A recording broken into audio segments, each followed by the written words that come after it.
사랑하는 여러분, 만만치 않은 우리 인생살이 아닙니까?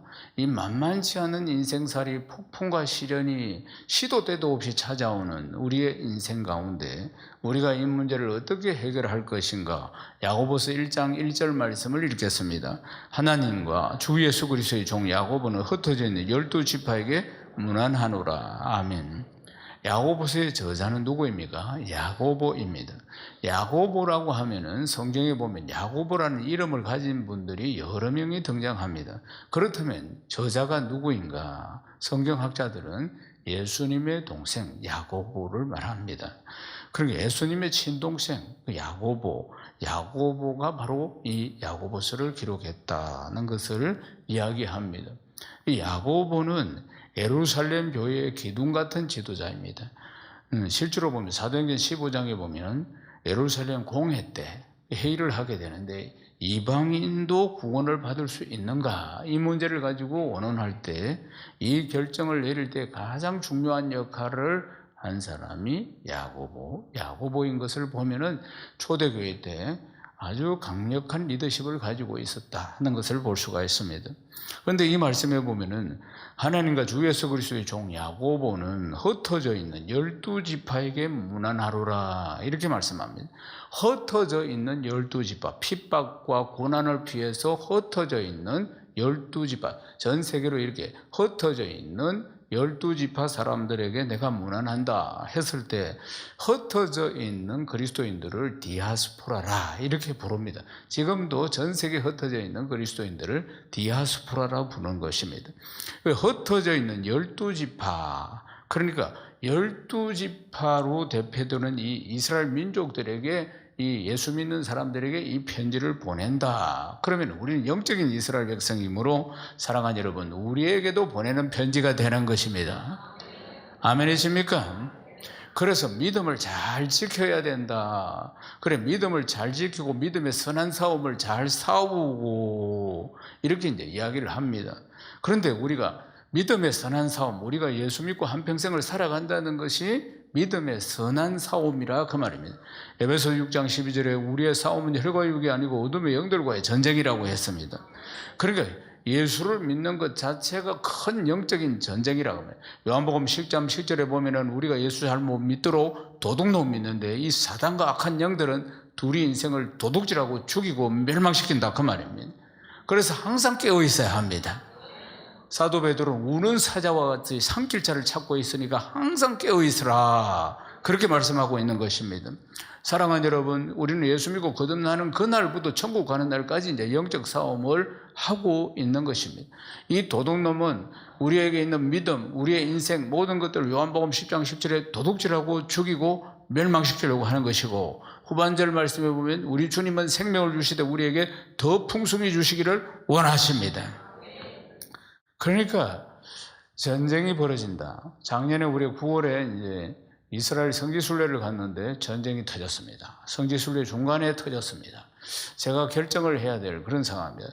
철수하고 돌아가야 되느냐, 아니면 마지막 성지순례를 끝까지 다 해야 되느냐. 전부 철수하고 돌아갔습니다.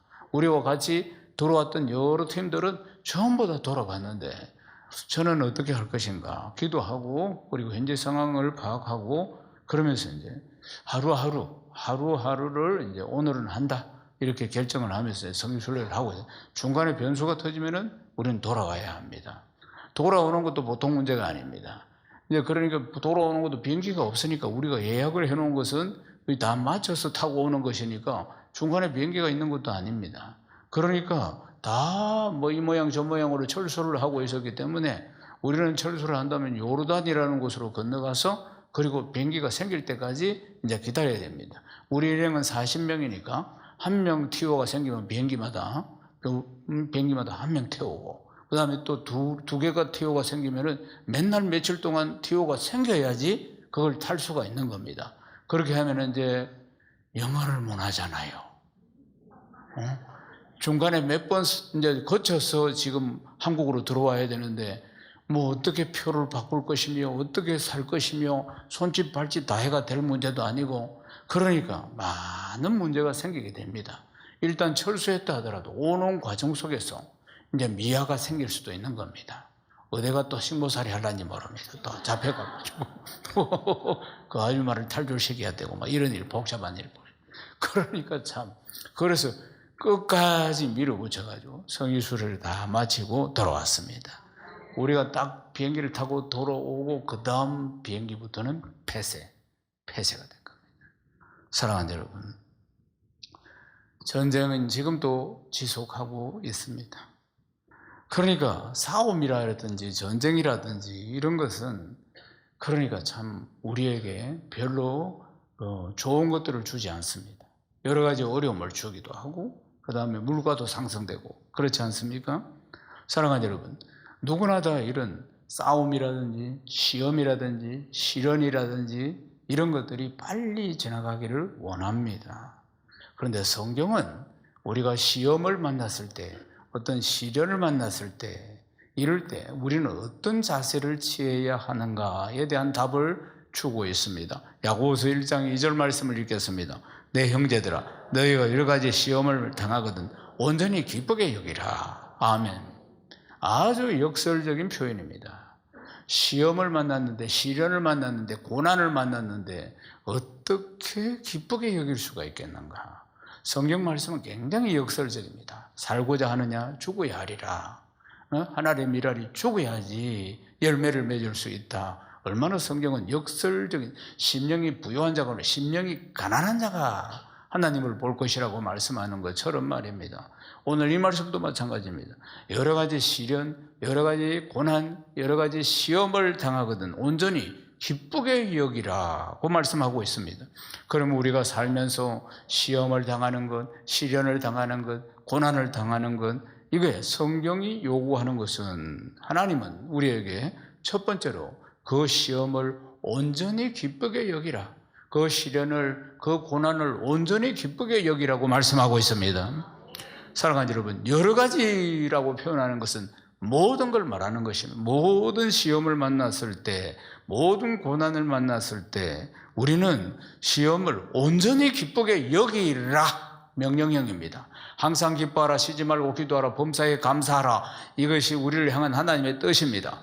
명령형입니다. 지금 말씀도 역시 마찬가지.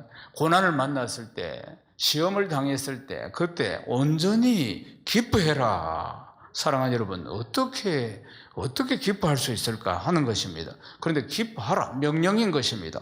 기쁨으로 간주하라. 여기라는 것은 그 시험이, 그 고난이 기쁨으로 간주해라. 이렇게 말씀하는 것입니다. 사랑하는 여러분, 초대교회 그리스도인들이 얼마나 많은 박해를 받았겠습니까? 그래서 이제 박해를 당하고 이런 가운데 정말 그리스도인으로 초대교회 교인들이 살아간다는 것은 마치 목숨을 거는 행위와 똑같은 것입니다. 그런데 끊임없이 이제 시험을 당하는데 그 시험을 고난과 시험을 당하는 여러 가지 이유가 이제 시시각각으로 어떤 제약된 생각과 유혹들로 인해서 오기도 합니다. 말하자면 이런 부분들이 끊임없이 여러 가지 이유로 찾아온다는 것입니다. 끊임없이 찾아오는 이 시험들을 기쁘게 여겨야 하는 이유는 이 시험이, 이 고난이 인내를 만들어내기 때문입니다. 야고보서 1장 3절을 읽겠습니다. 이는 너희 믿음의 시련이 인내를 만들어내는 줄 너희가 알미라. 아멘. 사랑하는 여러분, 우리가 만나는 고난, 우리가 만나는 지금 성경에 나오는 단어를 사용하면 시험, 이 모든 것들이 믿음의 시련이라는 것입니다. 사랑하는 여러분, 그러니까 하나님께서 나를 흔들어 보셔가지고 네 믿음이 진짜인지 아닌지를 확인한다는 것입니다. 믿음의 시련이라는 것을 기억해야 합니다. 우리가 좋을 때야 아멘 아멘 하나님 믿습니다 그렇게 하지만 고난을 만났을 때 이게 진짜 믿음인지 아닌지 이게 드러나게 되어 있다는 것입니다. 사랑하는 여러분, 하나님은 우리의 믿음을 테스트한다는 걸 기억해야 합니다. 그러니까 시련 앞에서 우리가 인내해야 합니다. 아멘이십니까? 고난 앞에서 내 믿음이 진짜 믿음이라는 것을 하나님 앞에 보여드려야 한다는 것입니다. 어떤 상황을 만나든지 간에 흔들림 없이 나아가야 합니다.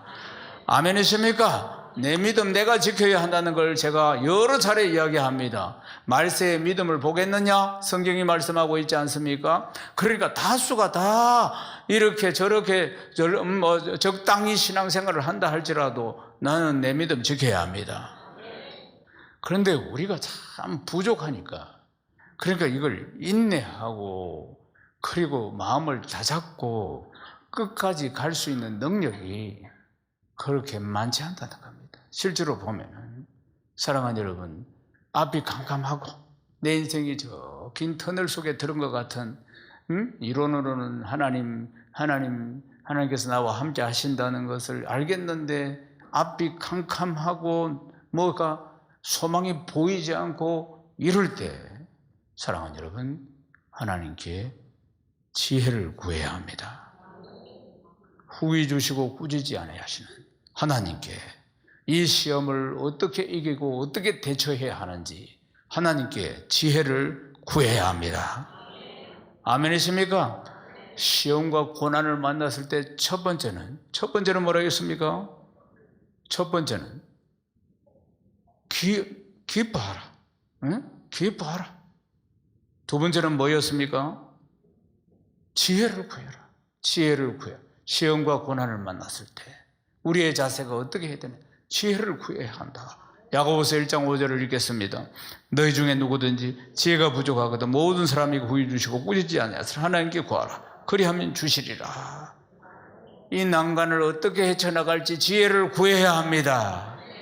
이 시험을, 이 고난을 어떻게 헤쳐나갈지 지혜를 구해야 하는 것이에요. 사랑하는 여러분, 솔로몬이 이제 왕이 되었습니다. 그래서 하나님 앞에 이제 기본 산당에서 1,000번제를 드립니다. 1,000마리의 황소를 잡아서 하나님 앞에 제사를 드렸다는 겁니다.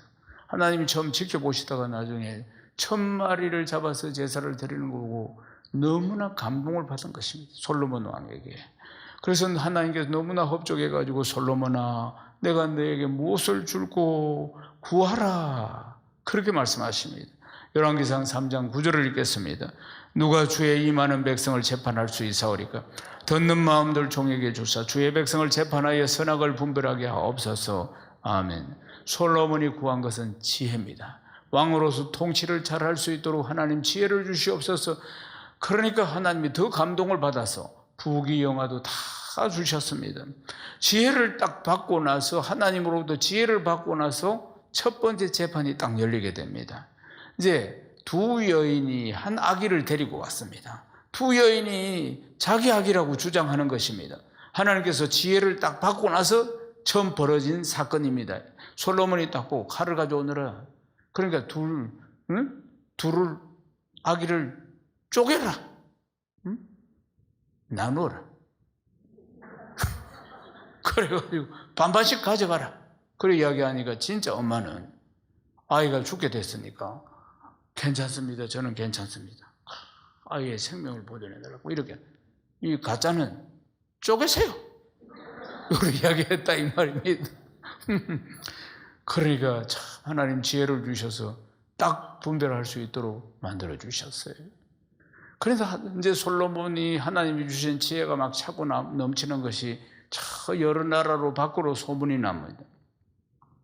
그래서 서바 여왕이라고 이 여왕이 이걸 다 듣고는, 그래서 서바 여왕이 솔로몬으로부터 자기가 아주 풀지 못하는 여러 가지 어려운 문제를 솔로몬의 지혜를 통해 풀고자 찾아옵니다. 많은 시종을 거느리고 그리고 향품과 검은 보석을 많이 한 차에 싣고 선물을 주기 위해서, 그래서 솔로몬 왕 찾아왔습니다. 그래서 서바 여왕이 묻습니다. 자기가 풀지 못하는 여러 가지 어려운 문제를. 그런데 그걸 전부 답해 줍니다. 그러니까 성경이 뭐라고 말씀하느냐면은 솔로몬이 몰라서 대답하지 못하는 것이 없더라. 그래서 서바 여왕이 솔로몬의 지혜에 감탄을 합니다. 그러면서 세상에 소문난 것은 솔로몬이 가지고 있는 지혜의 절반도 안 된다, 이렇게 평가할 정도였다는 것입니다. 사랑하는 여러분, 지금까지 살아오시면서 무엇이 가장 필요했습니까? 무엇이 가장 필요했다고 생각하십니까? 무엇이 부족해서 지금 내 삶의 수준이나 위치가 이렇다고 생각하십니까? 지혜입니다. 아멘이십니까? 분별력, 지혜, 통찰력. 아멘이십니까? 앞을 볼 수 있는 통찰력, 그리고 현재 상황을 분석할 수 있는 분별력. 이 모든 것들이 지혜라는 것 아니겠습니까? 사랑하는 여러분, 하나님은 우리에게 구하는 대로 넘치도록 주십니다. 그 다음 고난과 시련, 시험을 만났을 때 우리의 자세는 하나님이 주신 이 지혜를 가지고 믿음의 자세를 잘 취해야 한다는 것입니다. 야고보서 1장 9절 말씀을 읽겠습니다. 낮은 형제는 자기의 높음을 자랑하고, 어떤 자세를 취해야 되느냐? 낮은 형제는 가난한 형제, 어려움을 만난 형제, 사회적으로 낮은 위치에 있는 형제라 말씀하고 있는 것입니다. 그런데 뭘 자랑할 게 있는가? 성경은 자랑해라, 자랑하라고 명령하고 있습니다. 무엇을 자랑하는 겁니까? 세상 것을 자랑합니까? 세상 건 별로 가진 것이 없는데, 사랑하는 여러분, 내가 예수 믿고 새로운 피조물이 됐다는 것을 자랑해야 합니다. 내가 예수 믿고 하나님 자녀가 됐다는 걸 자랑해야 합니다. 내 시민권이 하나님 나라에 있다는 것을 자랑해야 합니다. 내가 천국 백성으로 천국을 상속받게 된 것을 자랑해야 합니다. 아멘이십니까? 하나님이 언제나 나와 함께 하심을 자랑해야 하는 것입니다. 영국의 한 신문사에서 국회의원, 사업가, 그리고 작가, 교수, 이런 지식인들을 상대로 해서 설문을 했습니다. 3년 동안 무인도에 갇혀 있게 된다면 무인도에 가져가서 읽을 책 3가지가 무엇인가 질문을 했을 때 98%가 모두 다 성경이라고 했습니다. 그렇다면 이 사람들이 크리스찬이냐? No, 아닙니다. 모두 다 무신론자였습니다. 무신론자였는데 3년 동안 무인도에 갇혀 있다면 책 3권을 가져간다면 뭘 가져가겠느냐 했을 때 98%가 성경이라고 이야기한 것은 인간은 본능적으로 영적인 존재라는 것입니다. 아무리 무신론자일지라도 그러나 영적인 존재이므로, 그러니까 하나님의 말씀을 찾는다는 것입니다. 하나님을 찾는다 그 말입니다. 그건 영적인 부분, 이런 본능적인 부분이라는 거예요. 배가 고프면 본능적으로 음식을 찾듯이 인생은 본능적으로 절대자를 찾게 되어 있다는 사실입니다. 사랑하는 여러분, 그런데 우리는 어떻습니까? 우리는 하나님 자녀이고 하나님의 은혜 가운데 살아가고 있습니다. 본능적으로 아는 것을 넘어서 경험하고 누리고 살아가는 사람이 그리스도인입니다. 아멘이십니까? 아무리 낮은 곳에 처해 있다 할지라도 그 은혜가 얼마나 큰지, 내가 하나님 자녀로 살아가는 이 은혜가 얼마나 큰지를 안다면 얼마든지 그 사랑을 자랑할 수 있습니다. 반대로 부한 형제는 자신의 낮아짐을 자랑해야 된다고 말씀합니다. 야고보서 1장 10절을 읽겠습니다. 부한 자는 자기의 낮아짐을 자랑할지니 이는 그가 풀의 꽃같이 지나갑니다. 아멘. 부한 형제들은 낮아짐을 자랑해라고 합니다. 세상적으로 높은 위치에 있는 것, 가진 것이 많은 사람들, 부귀영화, 지금 누리고 있는 모든 것들, 그러나 인간은 모두 다 죄인이라는 것입니다. 하나님의 은혜 속에서 살아갈 뿐이라는 것이에요. 그래서 오직 낮아짐을 자랑해야 한다는 것입니다. 겸손함을 자랑해야 한다는 것입니다. 우리가 자랑해야 할 것은 지금 가지고 있는 돈, 명예, 권세, 건강 이런 것들이 아니라 그 말입니다. 그것은 잠시 다 지나가는 것이고 우리가 자랑해야 할 것은 영원한 것을 자랑해야 하는 것입니다. 하나님 자녀가 된 것, 사죄 용서함을 제 용서함을 받은 것, 그리고 또 구원 받은 것, 그리고 또 하나님과 늘 동행하는 삶이 되어 있는 것, 예수 그리스도의 십자가의 승리가 나의 승리인 것, 사랑하는 여러분, 이것이 이 영적인 것들이 우리의 최고의 자랑이 되어야 합니다. 여러분 믿습니까? 갈라디아서 6장 14절 말씀을 큰 소리를 읽겠습니다. 그러나 내게는 우리 주 예수 그리스도의 십자가에 위해 결코 자랑할 것이 없으니 그리스도를 말미암아 세상이 나를 대하여 십자가에 못 박히고 내가 또 세상을 대하여 그러하니라. 세상적으로 보면은 가장 뛰어난 최상류 계급의 사람이 사도 바울입니다.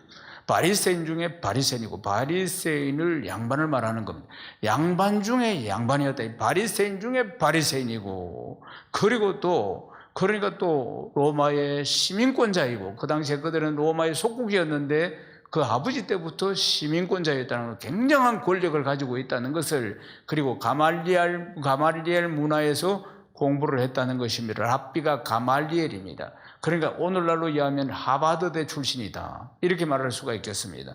권력이 있죠, 학문도 있죠, 인맥도 있죠, 신분도 최고의 신분을 가지고 있는데, 그런데 그는 주님을 만나고 나서 모든 것을 배설물로 여겼습니다.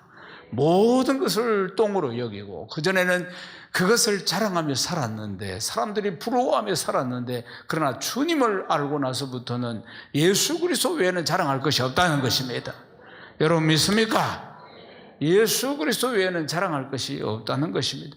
이게 결국은 믿음입니다. 믿음으로 이 세상 바라보는 것이 아니고 믿음으로 우리 주님을 바라보게 되면은, 십자가와 우리 주님을 바라보게 되면은 이것이 자랑이요, 이것이 소망인 줄로 믿습니다. 그러면은 저 천국을 바라보게 되는 것 아니겠습니까? 그러면은 세상 것이 다 배설물처럼 여겨진다는 것입니다. 사랑하는 여러분, 초대교회 성도들은 많은 핍박과 고난을 받았지요. 사랑하는 여러분, 지금과는 비교할 수도 없는 그런 위험한 상황 가운데서 목숨 걸고 예수를 믿은 것 아니겠습니까? 그들의 인내, 그리고 담대한 믿음들, 그리고 하나님께 지혜를 구했고, 낮아지든지 부하든지 주님 주시는 은혜만 자랑하고, 은혜만 사랑하고, 십자가만 사랑하고, 십자가만 자랑하고, 이런 삶을 살았던 것입니다. 그리고 그 시련을 잘 견뎌내어서 또 주님이 주실 생명의 면류관을 바라보게 됩니다. 야고보서 1장 12절 말씀 또 읽겠습니다. 시험을 참는 자는 복이 있나니 이런 시련을 견뎌낸 자가 주께서 자기를 사랑하는 자들에게 약속하신 생명의 면류관을 얻을 것이기 때문이라. 아멘. 사랑하는 여러분, 생명의 면류관을 바라보십시오. 영광의 면류관을 바라보십시오. 그리고 썩지 않는 면류관을 바라보십시오. 자랑의 면류관을 바라보십시오. 사랑하는 여러분, 로마 제국 세망사라는 책이 있습니다. 이 책을 보면은 에드워드 기번이라는 사람이 쓴 책인데, 로마 제국 세망사에 보면 로마 황제들의 삶과 죽음에 대해서 이제 이야기를 하는데, 로마 제국이 235년부터 50년 동안 무려 18명의 황제가 즉위를 합니다. 50년 동안 황제가 18명이 들어섰다 이 말입니다. 평균 재위 시간이 이 황제가 2-3년 정도 됩니다. 2-3년 정도 로마의 황제의 최고의 권세에 올랐다가 암살, 그리고 또는 이제 뭐 여러 가지로 이제 밀려나거나 죽거나 그런 일들이 이제 벌어지는 것입니다. 그래, 권좌에 올라서도 늘 불안했고, 그러니까 자기 자리를 넘보는 자들을 포악하게, 아주 뭐 악랄하게 다 없애고, 그런 상황들을 막 기록해 놨습니다. 아주 비참하며 추악하게 2-3년 만에 다 죽어나가는 모습들을 아주 기록하고 있는 걸 볼 수 있습니다. 사랑하는 여러분, 그 큰 왕자의 그 황제의 자리에 2-3년 있다가 죽습니다. 여하튼 암살을 당하든지 뭐 쿠데타로 죽든지 다 죽어요. 그러면 죽으면 끝납니까? 아닙니다. 사랑하는 여러분, 지옥의 형벌이 그들을 기다리고 있다는 것 아니겠습니까? 사랑하는 여러분, 그러나 믿음으로 인내한 우리 믿는 사람들에게 주어지는 것은 영광의 면류관, 썩지 않는 면류관, 자랑의 면류관입니다. 디모데후서 4장 7절에서 8절 말씀을 읽겠습니다. 나는 선한 싸움을 싸우고 나의 달려갈 길을 마치고 믿음을 지켰으니 이제 우리는 나를 위하여 의의 면류관이 예비되었으므로 주고 돌아오신 재판장이 그날에 내게 주실 것이며 내게만 아니라 주의 나타나심을 사모하는 모든 자에게도니라. 아멘. 성경은 강건하면 70에서 80 산다고 합니다. 요즘은 수명이 조금 늘었습니다. 좀 늘었지만은 그러나 날수는 신속히 간다고 성경은 말씀하고 있지 않습니까? 신속하게 우리 인생, 이 땅의 인생은 지나가고 있다는 것입니다. 사랑하는 여러분, 무엇을 바라보십니까? 이 땅에 움켜쥐는 것을 바라보시면 안 되고 영원한 면류관을 바라봐야 합니다. 아멘이십니까? 절대로 입술로 범죄하지 마시고 어떤 상황에서도 믿음의 주여 온전케 하시는 예수 그리스도를 딱 바라봐야 합니다. 욥처럼 말입니다.